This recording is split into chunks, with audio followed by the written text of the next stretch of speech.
Listen to this track, bitch. Hello everybody, welcome back to this episode of Etching Scripts 101. It is your host Whitney, and today we are going to be talking about how we need to change our dating styles, okay? So I just wanted to talk about this because I was thinking about all of the many mistakes that I have made while dating, or just in general, because I know I say that a lot and I make a lot of dating videos and I make a lot of content about dating in general. I think that I need to be a little bit more specific, and I need to get as specific as possible, okay? So first off, I want to let you guys know that today we are going to do just a voiceover episode. And if you're coming from my podcast, you're probably wondering nigga, we ain't looking at you anyways. Well, I'm talking about my YouTube family. All right, guys. I have a YouTube channel called ETCHINGSCRIPTS, and on there I basically talk about different topics, etc. But here on the podcast, we get a little bit more specific. So if you are interested, follow me on YouTube, but also follow me on my Instagram, where we get more involved with each other, okay? So that Instagram is ETCHINGSCRIPTS101. And don't forget to send me an email, if you want to talk about different topics, or if you need advice on pretty much anything, you can send an email to writersoneworld@gmail.com. Put ES101 in the subject so I can know where you coming from and I can shout y'all out. But okay, let me fix that, because everyone's going to automatically be anonymous, but I'm going to be like, thank you, you came from my podcast, etc. That's basically what I'm talking about. That's how I'm going to shout you out. But everyone remains anonymous. And if you're interested in how that kind of goes, that's called a writer's scope. It's a segment here on YouTube that I want to bring to the podcast platform. And so if you're interested in the layout, how it's about, anything like that, just head over to Whitney Script on YouTube, go to the playlist section, and you will see a writer's scope. And, just check out those videos because it'll be right there. So first off, basically to give you guys an introduction on everything, that was a bit of an introduction. Basically to give you a background on everything. So I just want to come out here and say, okay, for one, your girl is 24, okay? That really, I'm just telling you that I got years on me, and so I'm not just a random ass kid talking about dating. For one. For two, I want to talk about the many experiences that I have had while dating. I have experienced a plethora of men who are not for you, and I've also experienced a plethora, no, I can't even say I've experienced a plethora of men who are for you, because I have, okay, friend-wise, yeah. Dating-wise, nah. I really want to talk about this.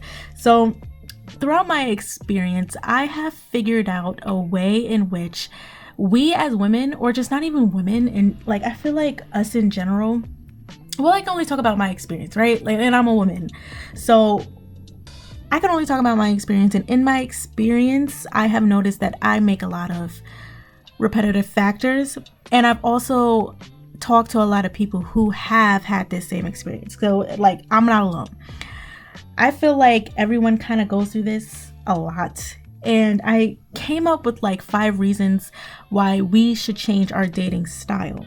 And I want to get into that, but again, we're going to get into that a little bit later after our news update and after this background. So basically, I don't really count any of the relationships that I've been in high school, because those were it wasn't even puppy love, yo. We were just bored. We were wanting to have a significant other because, why the fuck not? And basically, me, myself, and I only dated guys that were interested in me. I honestly don't remember ever having a crush on someone and they actually dating me. All of the people that I've dated, I don't think I was checking for until they were checking for me. And that's not to say, oh, you were popular or whatever. Nah, girl. Listen, it took a while to grow into this forehead. So the people that were interested in me, I was excited. I was thrilled. I said, a word? Say less. Yes, sir. So it took a while for me, myself, and I to figure out what love was, figure out if I wanted to be in love, if it was even going to happen for me, for one. And for two, I had to kind of realize that, just a little bit, I'm worth a little bit more. I at least deserve somebody who, or not even somebody that likes me, but I at least to like that person, at least. I should not date somebody who's, I should not only date somebody just because they're interested in me. And that's a thing that I used to do because I thought that I wasn't going to get anybody.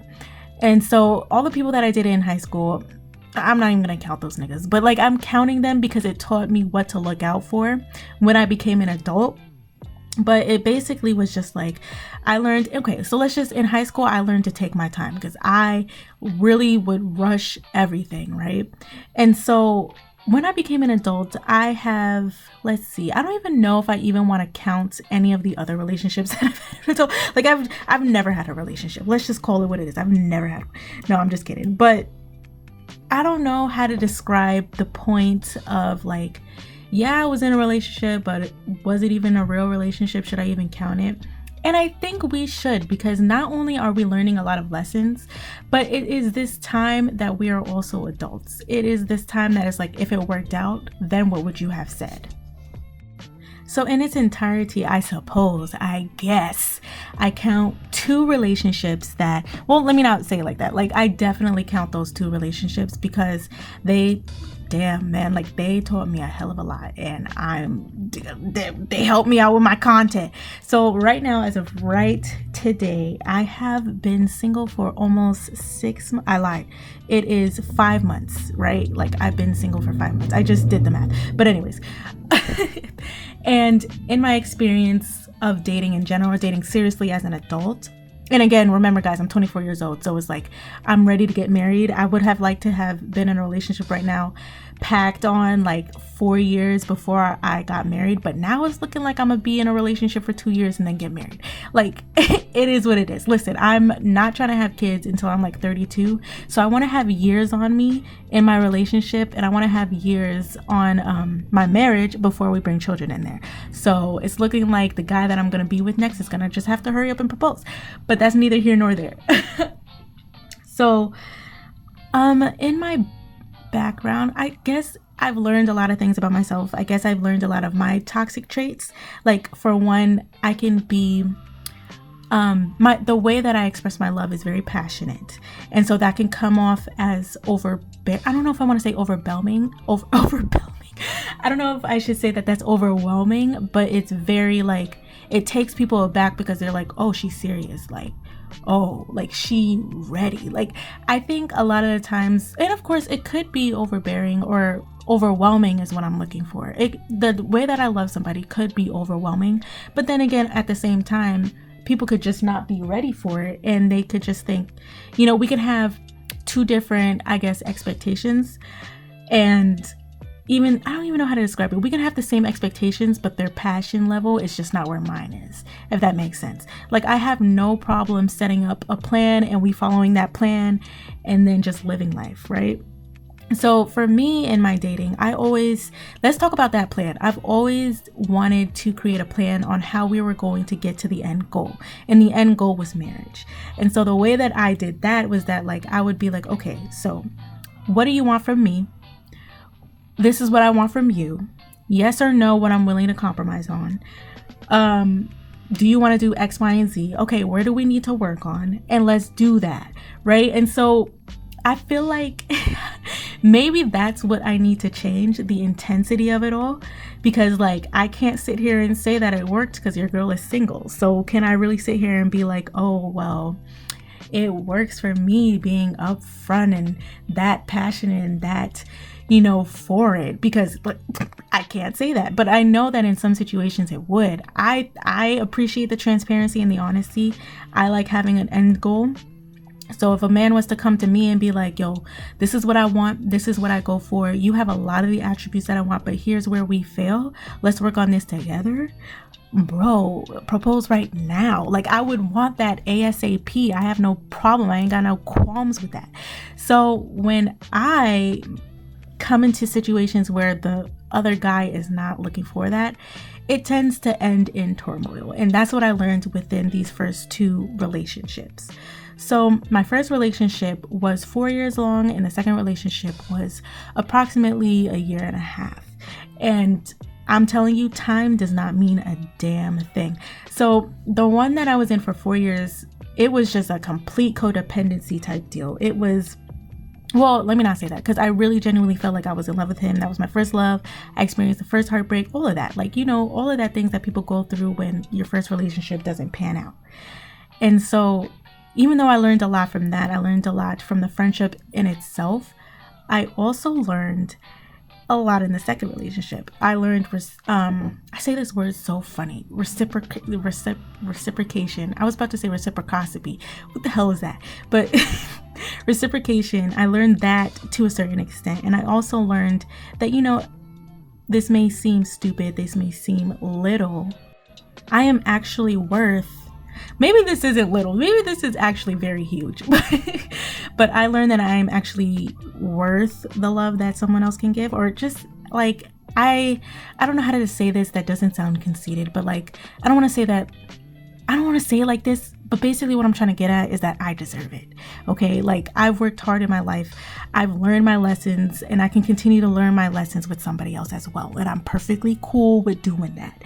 So like, I don't want to say it like that. I deserve it, because it makes it sound like I don't know what it makes it sound like. Y'all, like, hit me up in my email what you think it sounds like. Episode 9, what the hell does that sound like? But for me, I just feel like everyone is worthy of it. Everyone can get it, and it is achievable. And for me, myself, and I learned with my second relationship, not only did I learn overall, like, it solidified my worth 1000%, and it also solidified what I will and will not tolerate. So a couple things that I learned from that is, like, for my second relationship, is that I value 1000% transparency. I love bluntness. And the thing with me is that I feel like honesty and transparency are two different things. I feel like people can still be honest, but in a sense, they don't have to give you all of the details. They can just tell you what started, what transpired, and then give you the end result. And then if you like the end result, that'd be it, and everybody would be happy. But me, I need to know everything. I need to know what steps were taken within that. I need to know who knows what, so that way I can be prepared, so nobody, tries to play me in any regard. Like, I don't like looking stupid, for one, like, definitely. And I don't like people having a one-up on me. So for me, transparency gotta be it. It can't be nothing else. It gotta be it. And as in regards to my worth, I learned that my time is very valuable. And in my second relationship, I felt like my time was taken advantage of. And I felt like because I was always there, they thought that I was always going to be there, so they could just treat me however. And so when I left, and I didn't, well, not leave, because I didn't leave the relationship, but basically when I just stopped doing the usual Whitney things, it was just kind of like, wow, so this is your true colors.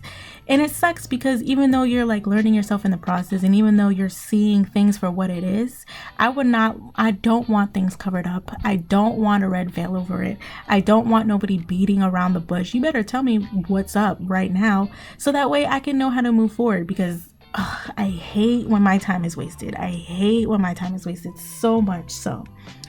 And so basically, that's what we're going to be talking about today. I know that was a long background introduction to what we're going to talk about. Like, bro, we didn't even get into the meat of it. We still got to go into our news, and we still got to go into, maybe we can just go into the meat of the topic. Never mind. Okay, so I lied. So we're just going to get right on into the news topic of today. And it's not even that long, so don't even trip. Let's jump into our news segment, which I decided to title, Are You Kidding Me? And I did that because, during the time before this inauguration, we had hell. And so maybe I can switch up the name, because maybe we won't have hell anymore. But I don't know. This shit still goes on. So I think I like the title, and I think we're going to keep it. So first, we're going to talk about Biden, our new president, Mr. What is he, 46? Let's just say Biden, because I don't want to give him a number and be totally off, because that's embarrassing. But so Biden is making some powerful moves. I am excited. I am here for it. I am thrilled. But also the FBI is making some moves with arresting the people from the Capitol. So a lot of people, rest in peace to the people who rioted.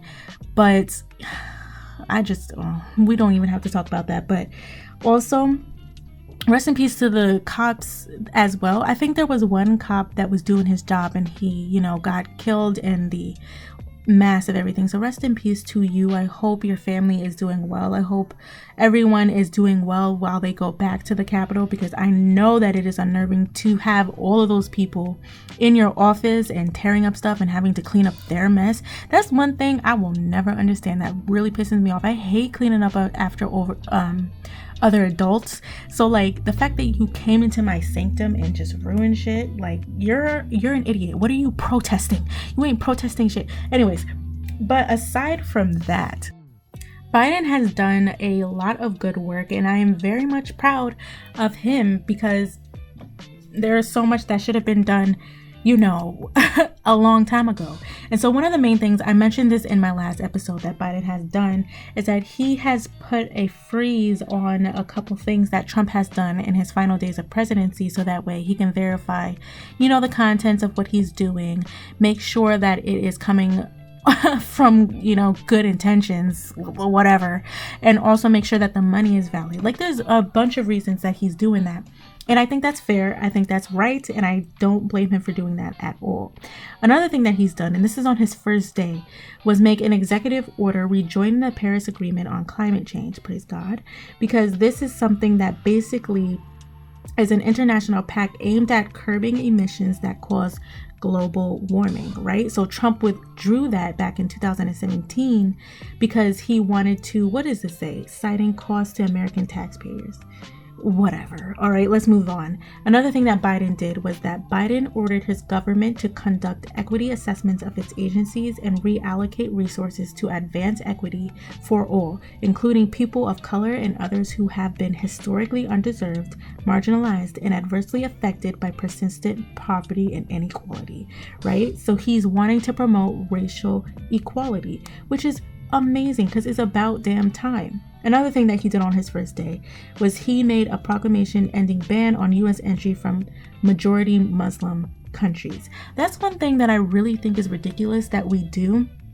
And this is like everyone, not everyone, but just regardless on race. Well, the Muslim people is a race.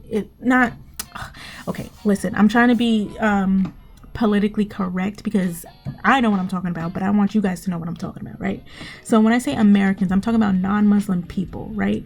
Non-Muslim people whose nationality is United States of America, North America, whichever. We have to be honest with ourselves. We're kind of assholes when it comes to the Muslim people because of what happened in 9/11, and there's no excuse for it, even though people can kind of see how their mind could have gone to that. It's not fair, it's not right, and it's for lack of a better word, it's fucked up. Okay, so, and I know that when I was younger, when I heard of, or when I read up on 9/11, I never really felt animosity towards Muslim people at all, but at the same time the thought would cross my mind like, oh, he has a excuse me if I'm using the wrong terminology, but I think it's a Taliban on, like their hats or their scarves on their head. Then a thought would cross my mind like, oh, then they, like something about Bush would cross my mind, or even something about the war in Iraq would cross my mind. And it would just, and sometimes it'd just be a thought, or sometimes it would be, very not right thoughts. And this was before your girl got an education. This was before your girl even hit high school. Like I was very young. I had to be like 6 to 9 years old when I thought this. And I remember it vividly because I remember the way that people looked at Muslim people, when we went on planes or stuff like that. And I would wonder, like, why are they looking at them like that? And then it'd be like, oh, well, this happened and this happened. So is it right that they're getting kicked off the plane? Well, I don't know. Like, I was confused. But, in a little girl's mind, or the little kid's mind in general, I'm not thinking about that for a long time. And of course, it didn't resurface until I went to school. And I was like, let me major in English and political science. And your girl was like, yo, this is wrong as hell. Like, America is messed up to marginalized communities and minorities in general. Like, we got a whole lot to do. And so basically, when Biden is doing all of this, I really do appreciate it. Now, we got to be honest. He's not our savior. So people need to relax. He is not the one, but he's doing great things. So we have to appreciate that, right? And so a lot of the things that he's doing is also banning discrimination on the basis of gender identity and or I believe sexual orientation. Again, I will preach this. I should change my podcast title to Minding Your Damn Business. Listen, I will never understand why people are so concerned with what other people are doing as far as their dating lives or as far as how they want to continue living their life. If you tell me to call you a she and you are biologically born as a he, I don't care, because it has nothing to do with me. If you want to identify as a man, do it. If you want to identify as a woman, it ain't got nothing to do with me. So why am I going to cause trouble for you? Why am I going to tell you you can't adopt? Why am I going to tell you you can't buy a damn cake? Like, it's just not for me. I feel like everyone should have the basic human rights, the basic equality, regardless on anything that they have going on in their lives. If you following the 10 commandments, my nigga, you a brother to me, okay? Like, you a brother, you a sister to me, you family, okay? Just don't go out here killing nobody. You know what I'm saying? And that's for everybody. Like, that's what I think, that everyone should just mind their business.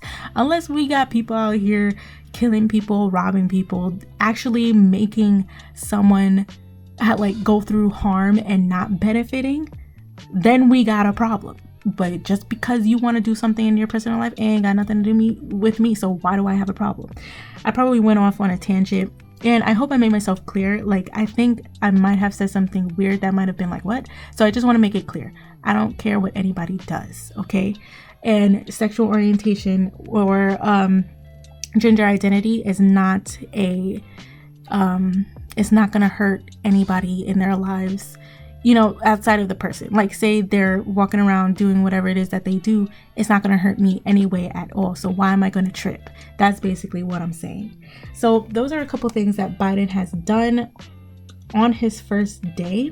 There's something else that he did that I really don't remember, but of course it's COVID related. Of course it's, promoting workplace what's the word that I want to say? Safety among the pandemic. And of course, it's, expanding assistance for marginalized communities, expanding assistance for people who are under the poverty line. And so that's great. I like that we're actually doing great things. It makes me feel okay now to say, maybe no, too soon. Too soon to be proud to be an American. Too soon. So now that we're done with that, I think it's time. This is going to be a long one, guys, because I've been talking for 22 minutes. And that was just the background and the news. So let's just jump right on into our 5 reasons why you should change your dating style. So first off, I think more specifically, I have 5 tabs here, and I'm going to name them off, and then we're going to go through them specifically. Number 1, change equals growth, which equals new results. Number 2, you might attract the person you're actually looking for inside and out, right? You might be a little bit surprised, right? So, let me not explain that. We'll get into that. Number 3, dating can be very immature. Okay, so dating is different from your teenage years than it is from being an adult. Like, for example, communication can be very immature. Number 4, preparation, right? Knowing when you're ready and paying attention if they are ready.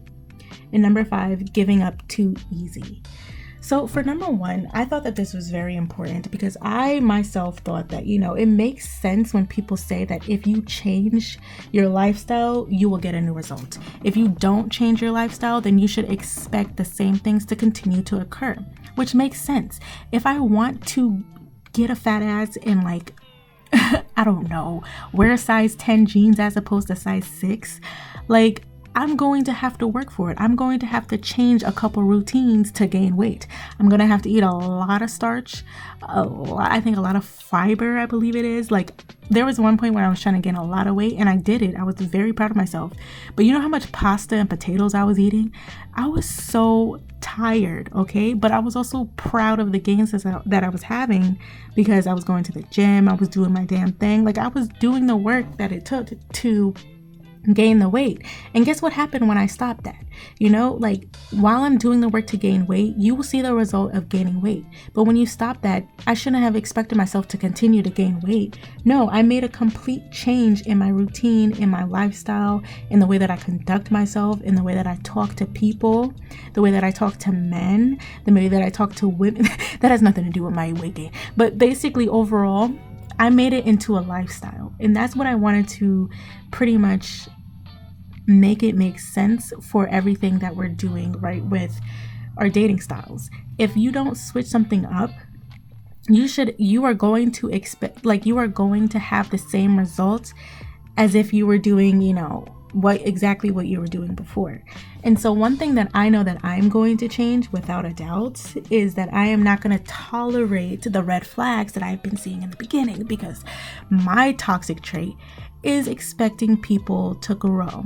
Now, when you meet somebody, maybe let me say that differently, because I always am going to expect someone to grow with me as we're in a relationship. So maybe I should say that differently.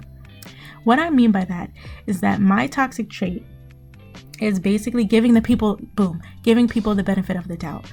And so with that, a lot of the times people take advantage of that. And so I get surprised when bad things happen, when it's just like, well, Whitney, you teach people how to treat you, and this is how you taught them how to treat you. So what did you expect? Because I saw this from a mile away.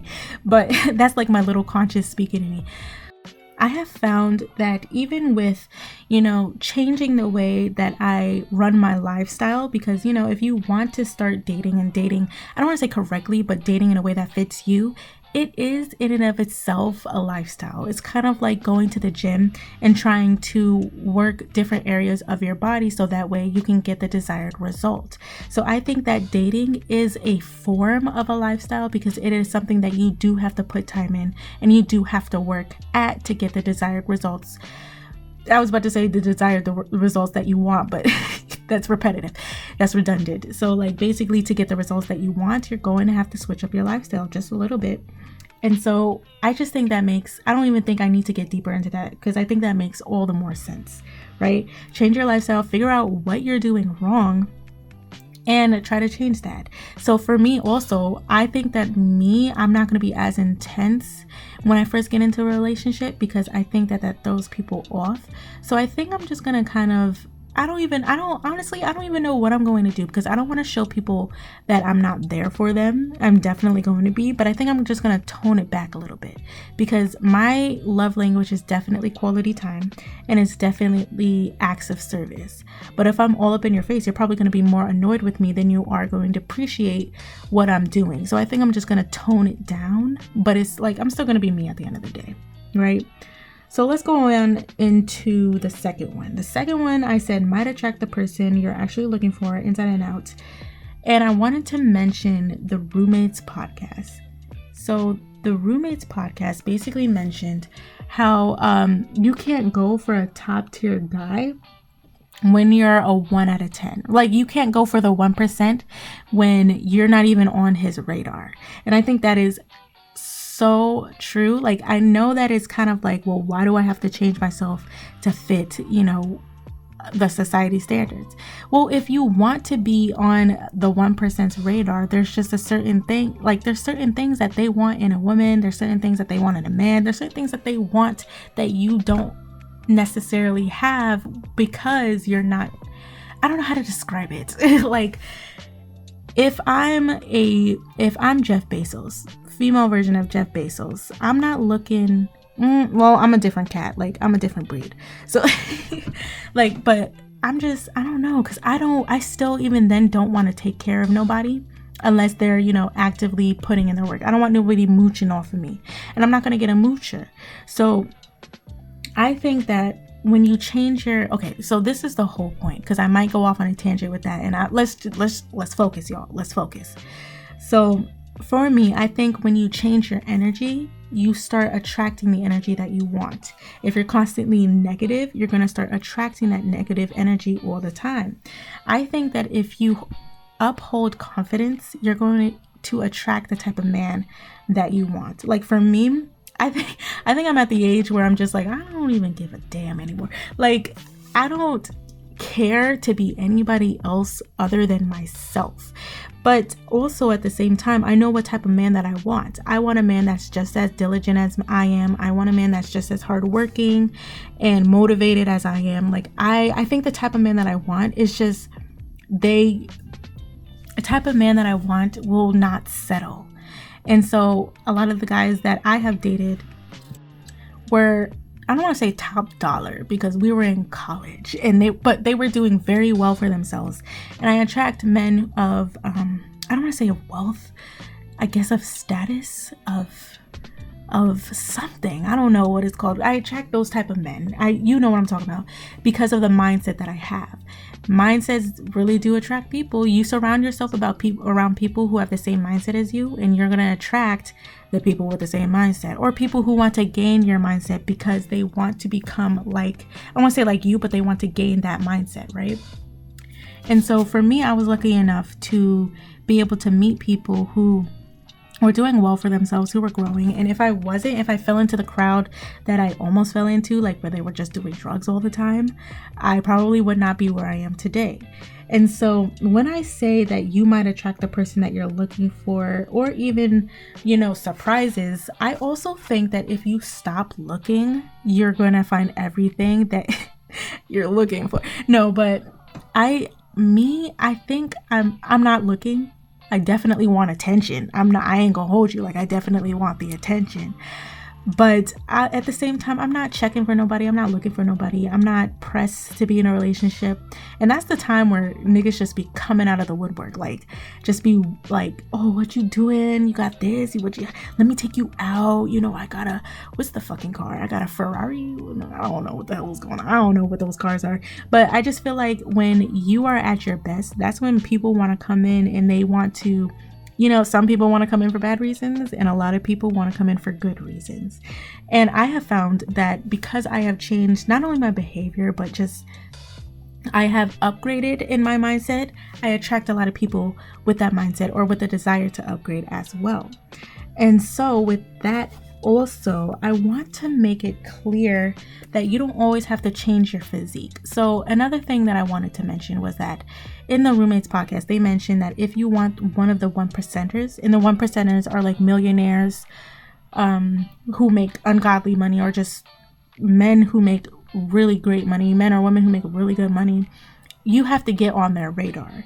And I do think that's true, to get on their radar. But at the same time, you also have to make it clear, or you also have to remind yourself that you yourself too have a radar, and someone's trying to get on your radar. And also that, listen, you can open up your radar and then you can find the love of your life.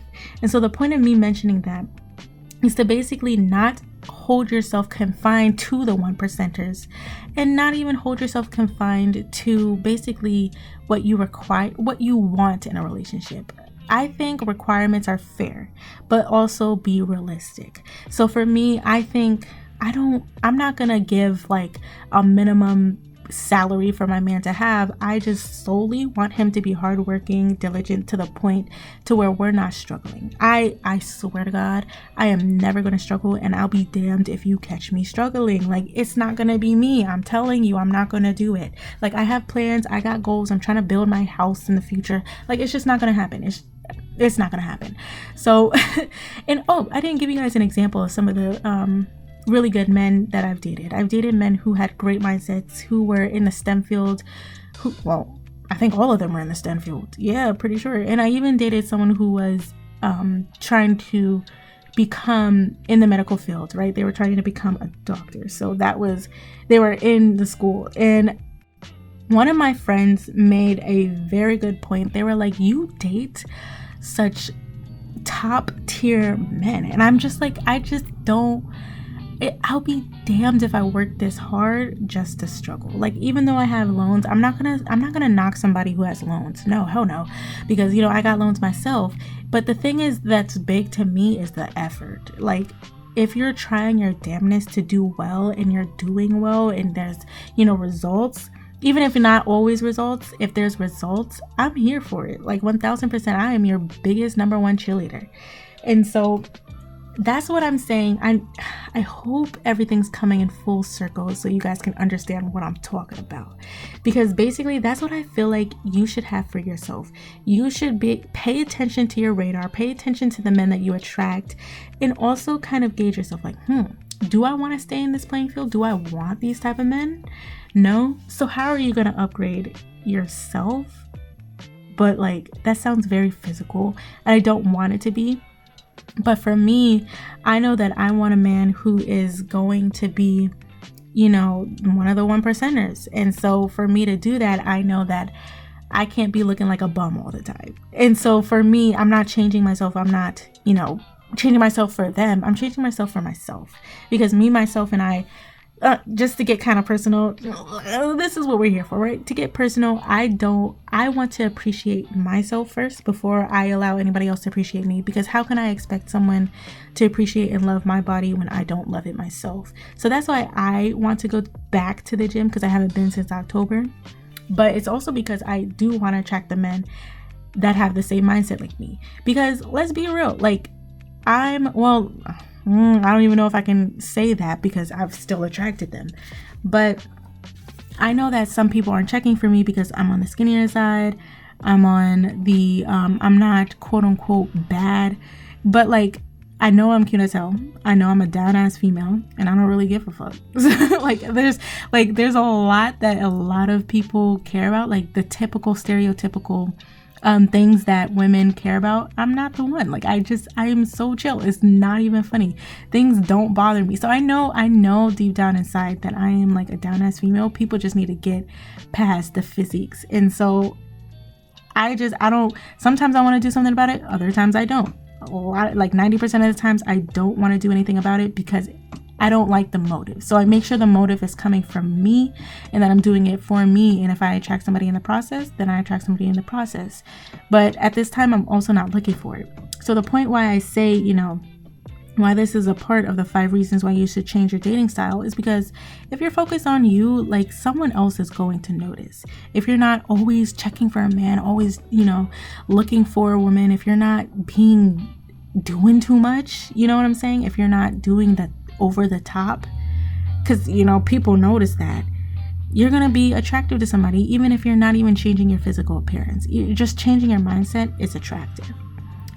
So let's move on to, this is going to be a long one. Let's move on to number 3, which was dating can be very immature, in your teenage years and etc. With the time that I've had, I've definitely noticed that the way that I communicate when I was a teenager versus the way that I communicate now is vastly different. Like, for example, when I was a teenager, I was sensitive as hell. You honestly could not tell me a damn thing. Why? Because my feelings were hurt all the time and I was shut down and I wouldn't want people to see how I was feeling. So I tried to fake it all the time. And so with that, I know that in relationships is toxic as hell. But the way that I know that is because I did that when I was an adult, and I was constantly wondering, why wasn't this relationship working when I'm doing everything that I need to do to make it work? No, Whitney, you weren't doing everything that you needed to do to make it work. Why? Because your communication style is messed up as hell. And so one thing that I wanted to mention is that the way that we are dating could be very immature, and it does not even matter how old you are. Because if you're new to dating, 9 times out of 10, you're going to have an immature aspect of your dating because it's new. And that's everybody. That's not something to be, upset about. That's not something to be embarrassed about. It's just, it is what it is. Because if you don't know anything, how are you going to know other than gaining experience? And that's just, it is what it is. How are you going to know unless you're going to gain experience? A lot of people from jump don't accept cheaters because they don't like, they're cheaters.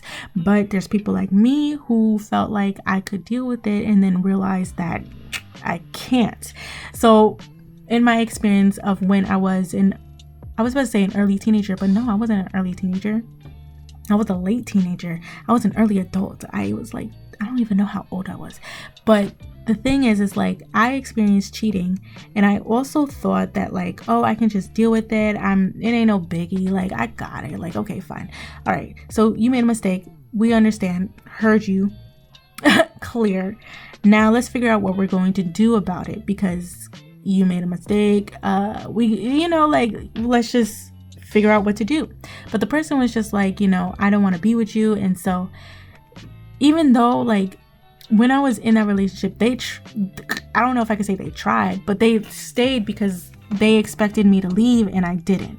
And so when I was trying to build in that relationship, it just wasn't working. And even later on, when things started to work, I noticed that I had a lot of things in the back of my mind where I just didn't trust the person at all. And so I knew that I don't want to say that this is immature, but because I experienced cheating for the first time, I had reacted like someone who was new to cheating. I don't know how else to say this. I reacted like someone who didn't understand their worth, basically. But also the thing is like, how do I say this to make it make sense?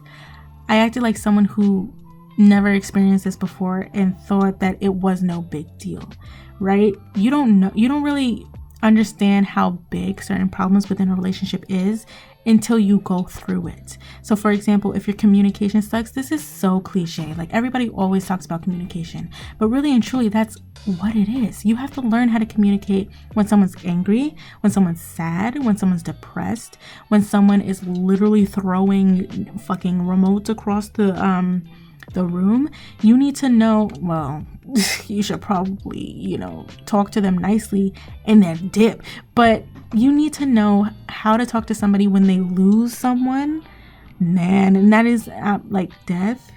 You need to learn how to talk to somebody in that regard, because at the end of the day, you're bringing two different people into one entity. That's the way that I view relationships. I don't want to say it's like a business, because it is, but it isn't. Because feelings are involved, of course.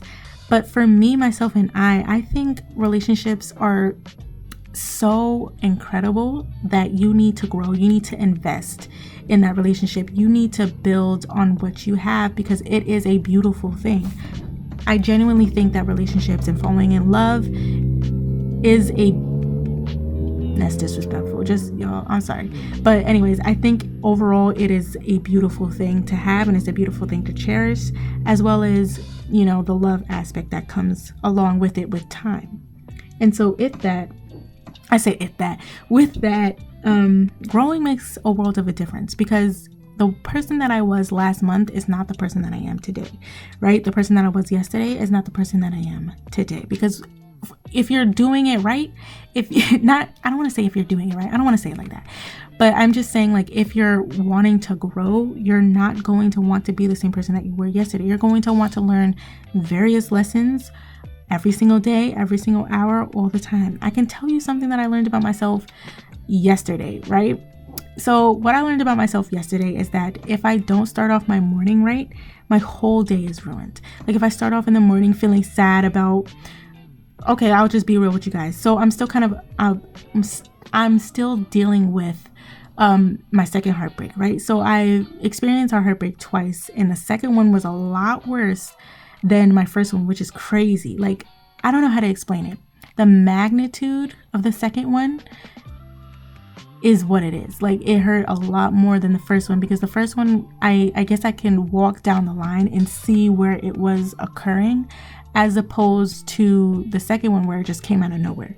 So I think that's why the second one was a lot worse. And so even though it's like 5 months later, I'm still dealing with that. And so when I wake up in the morning and I automatically think about all of the things that occurred during the heartbreak, I'm depressed. I'm sad for the rest of the day. I don't want to do anything.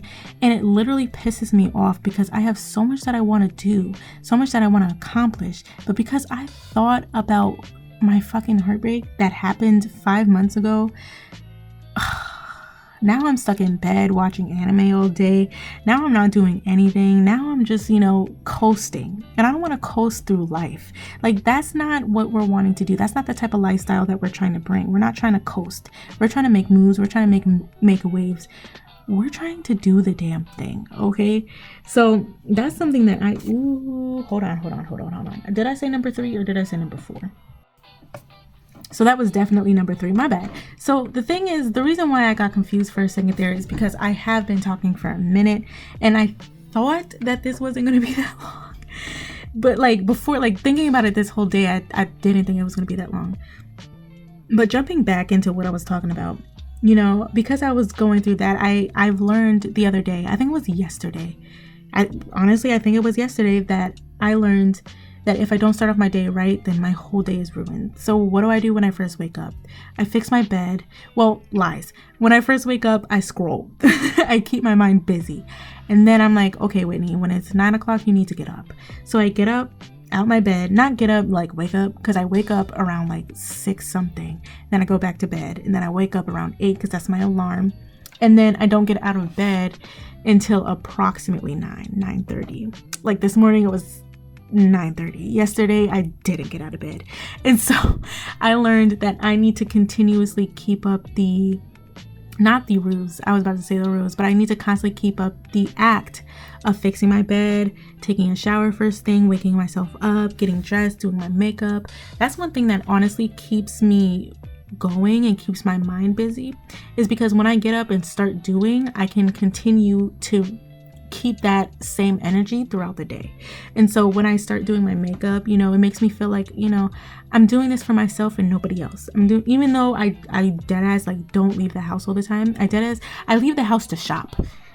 Like what? I leave the house to shop, and that's about it. And so, oh my God, I forgot to tell you guys something. Ooh, I guess I'll just tell you in the next one. But basically, when I keep myself busy, I keep myself off of the negativity, I guess is what I'm saying. Like I keep my mind off of the bad.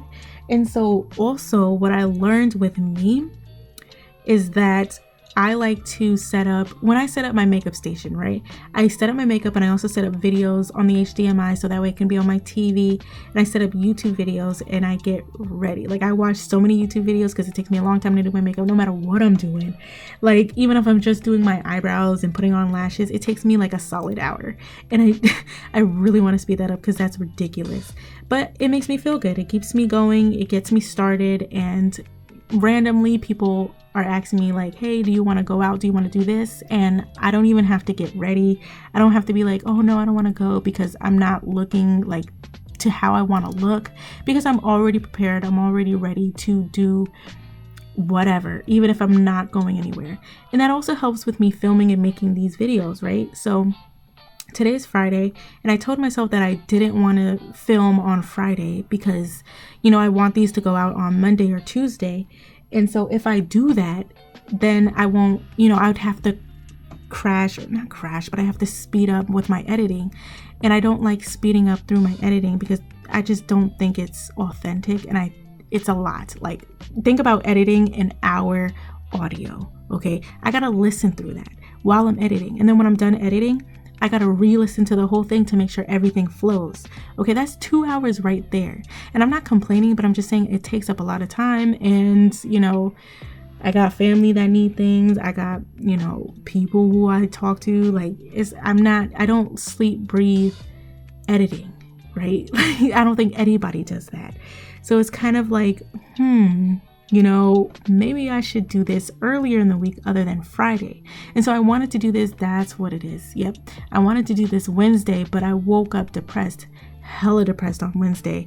And so I didn't get the job done. And it really bothered me because I knew I was so much better than that, but I was stopping myself from doing it because I didn't start my day off right.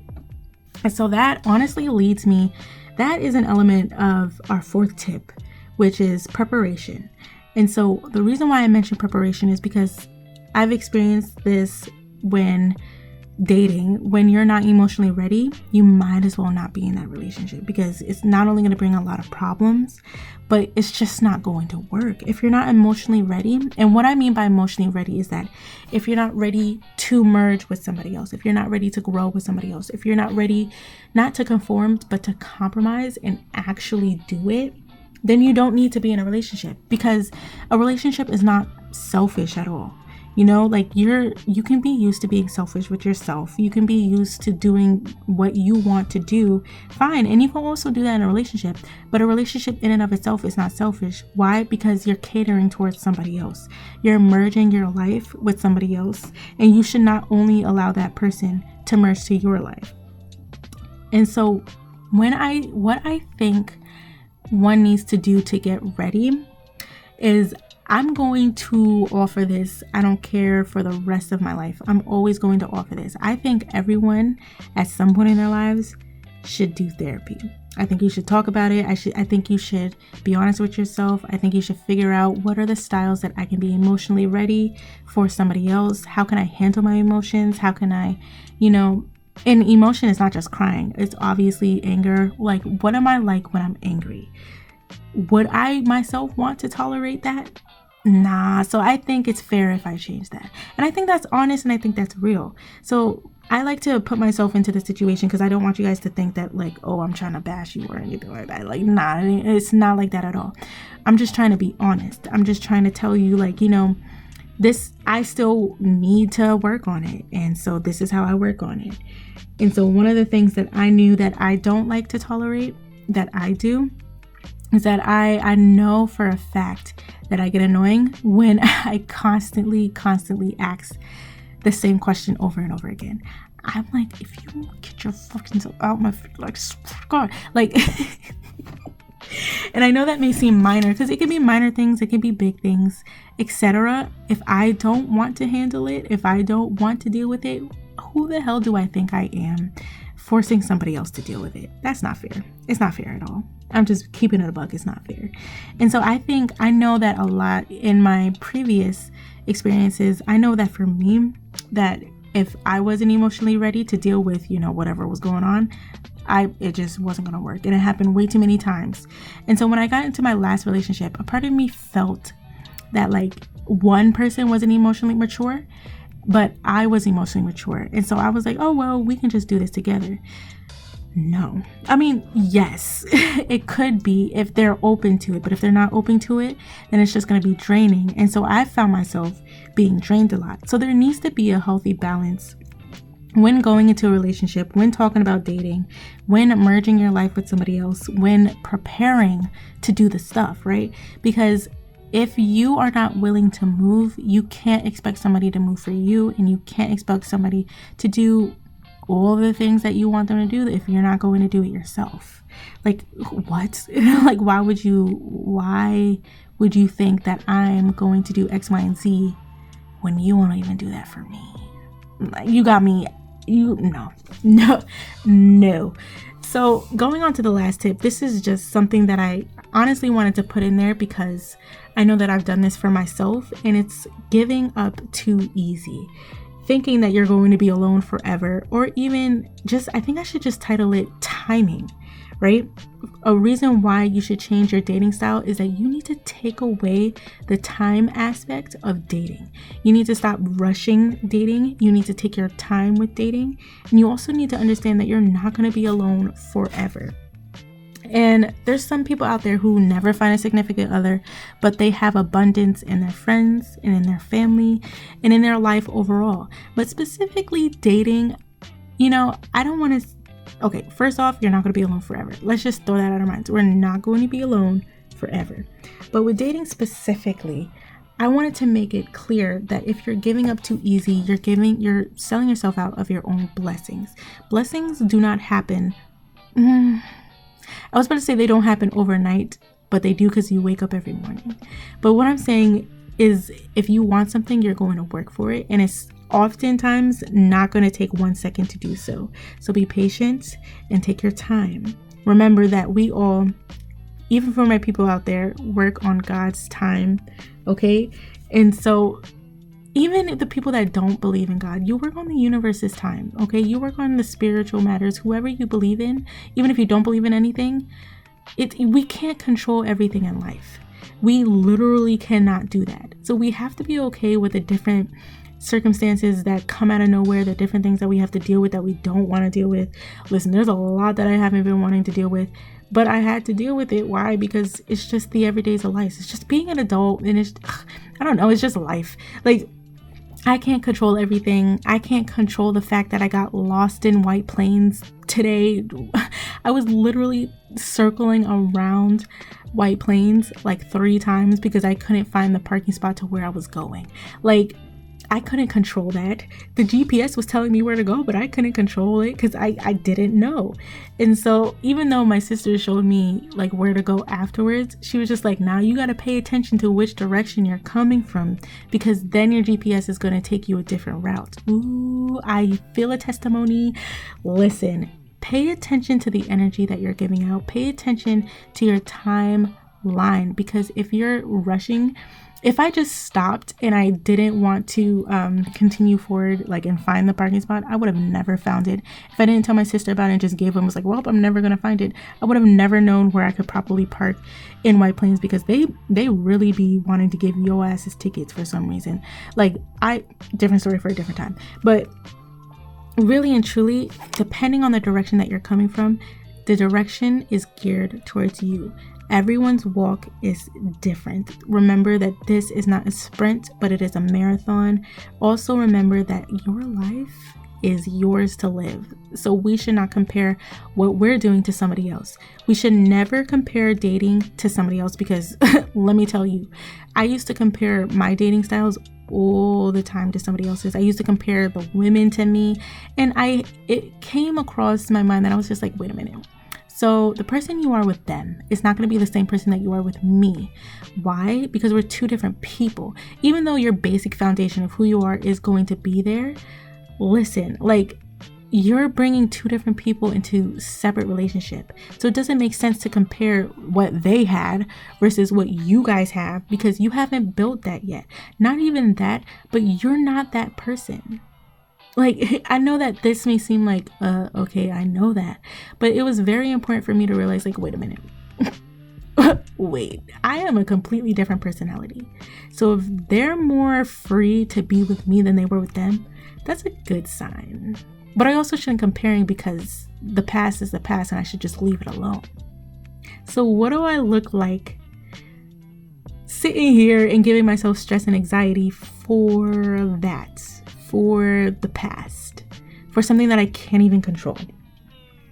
And so time is something that we can't even control.